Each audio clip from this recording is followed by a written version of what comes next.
Commissioner of Police in 2000. It was the same year that he was asked to become the Anlo of the Anlo State.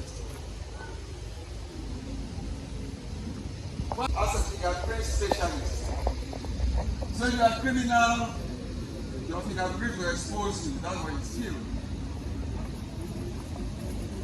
During this time, there was a lot of hijacking, and so he became the anti-terrorist on Ghana's VCK. Which place called VCK?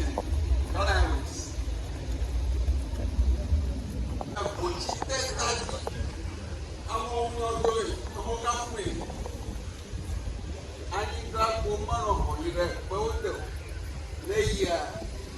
As a war,